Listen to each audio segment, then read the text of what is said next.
Alors vous avez vu ce matin une première vidéo dans laquelle je jetais des seaux de boue sur l'administration, sur les quasi 2 millions d'euros qu'elle reprenait aux agents, 2 millions d'euros essentiellement sur les rémunérations. C'était insupportable. Et je terminais cette vidéo en revendiquant une prime de fin d'année, une prime de 500 euros, une prime de Noël, vu la période, je ne sais pas comment on peut l'appeler, pour les 4000 agents du Conseil régional de Bourgogne-Franche-Comté. Coup de pression que j'ai adressé ce matin à l'administration, pourquoi? Parce que c'était juste avant un groupe de travail qui était organisé en Rainbow avec les représentants de l'administration, le DGS, groupe de travail organisé de 9h à 10h, qui avait pour sujet à l'ordre du jour la prime Covid que seule l'UNSA revendique, prime Covid pour les agents mobilisés pendant le confinement. Je peux vous dire que le DGS avait bien pris connaissance de la vidéo que nous avons publiée ce matin à 8h. Et je peux vous dire aussi que cette vidéo a eu exactement l'effet attendu. Donc qu'est-ce qui s'est dit ce matin dans ce groupe de travail organisé spécifiquement pour parler de la mise en place d'une prime Covid pour les agents du Conseil régional? D'abord, le DGS de dire que l'administration régionale était sur la ligne de protection absolue des agents.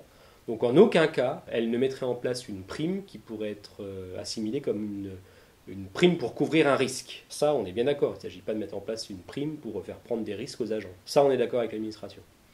Le DGS a continué en expliquant que l'administration avait décidé de ne pas attribuer de prime Covid, car la crise sanitaire n'est pas terminée. Ce à quoi l'UNSA a répondu que si l'administration avait été plus réactive, elle aurait pu verser une prime à tous les agents surmobilisés pendant le premier confinement, elle aurait pu verser cette prime au mois de juillet, mais elle a trop tardé pour le faire. Alors évidemment, avec la seconde crise sanitaire actuelle, qui est en cours, c'est effectivement moins lisible de verser une prime maintenant aux agents. En plus, peut-être que ce soir on va apprendre que les lycées vont être fermés, donc le timing est effectivement très mauvais. Mais ça, c'est de la faute de l'administration qui a traîné des pieds, a remercié les agents pour leur surmobilisation pendant le premier confinement.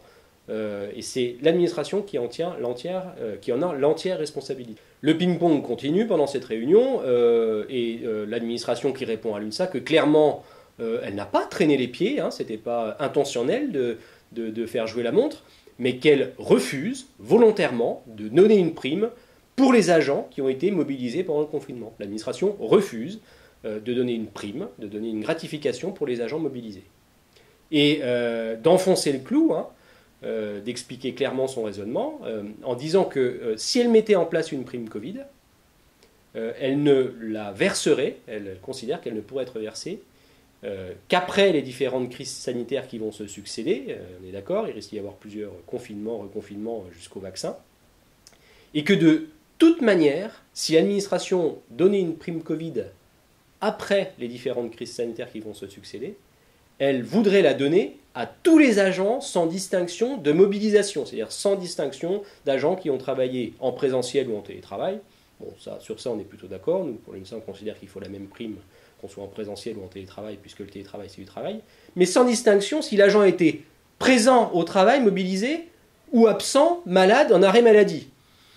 Qu'est-ce que je peux vous dire? Voilà, on va arrêter là. L'UNSA prend acte de cette divergence de fond. On n'a pas le même modèle de raisonnement. Voilà, mais c'est pas grave, on va pas se tailler les veines. À l'UNSA, on pense plutôt qu'il faut récompenser l'effort, sans rien enlever évidemment aux agents, aux autres agents. Il ne s'agit pas d'enlever quelque chose aux agents qui ne sont pas là, malades, absents ou en ASA pour le donner aux autres. Mais il s'agit de récompenser l'effort. On ne veut pas mettre en concurrence les agents, on veut récompenser l'effort, la surmobilisation. L'administration, d'après ce qu'on comprend, elle est plus sur un modèle de pensée, je ne sais pas trop, égalitaro-communo-marxiste du début du siècle dernier, pour la caricaturer un peu. Tous pareil, tu travailles pas, tu te mobilises, tu restes effacé, eh bien, tu as la même prime, tu as la même... Puis encore, c'est même pas une prime, là, c'est une tape dans le dos de la présidente pour te remercier. Donc, on a compris qu'on n'avait pas le même raisonnement, UNSA administration. Et voilà, on va pas en faire un point de blocage. Nous, justement, à l'UNSA, on s'enrichit de la diversité et de la confrontation des points de vue. On ne veut pas que tout le monde ait la même pensée, on ne veut pas qu'on ait tous les mêmes idées. Et c'est évidemment dans la confrontation d'idées qu'on arrive à trouver un compromis. Alors, sur le compromis, ce matin, le DGS qui regarde les vidéos de l'UNSA a essayé de nous proposer un compromis.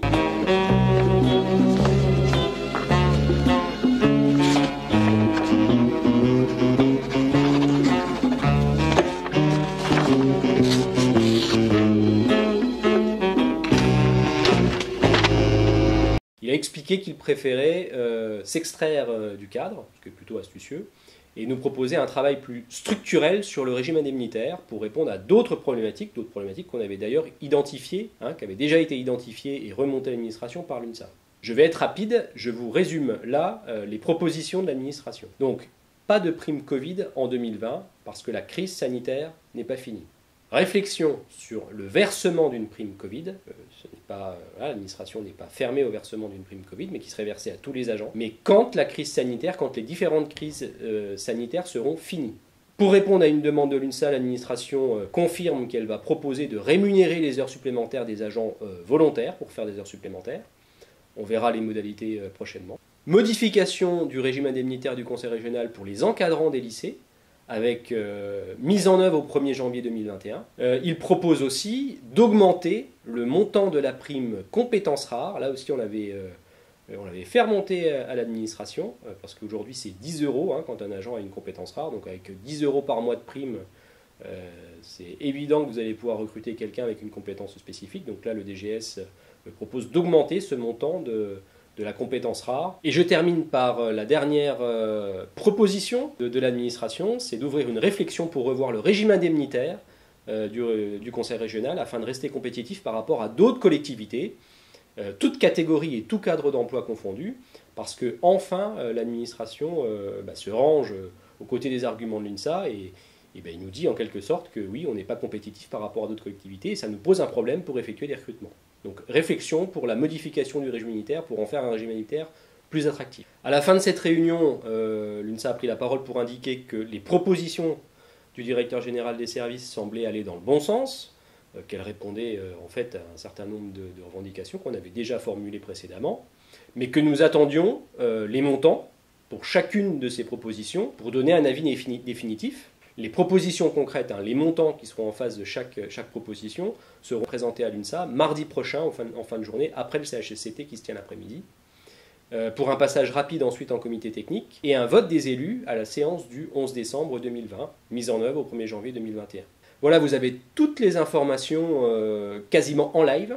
Abonnez-vous à cette chaîne pour ne pas rater les prochaines publications de vidéos, et mettez un pouce bleu, ça encourage, c'est notre vanity métrique à nous pour savoir si on a fait le job correctement.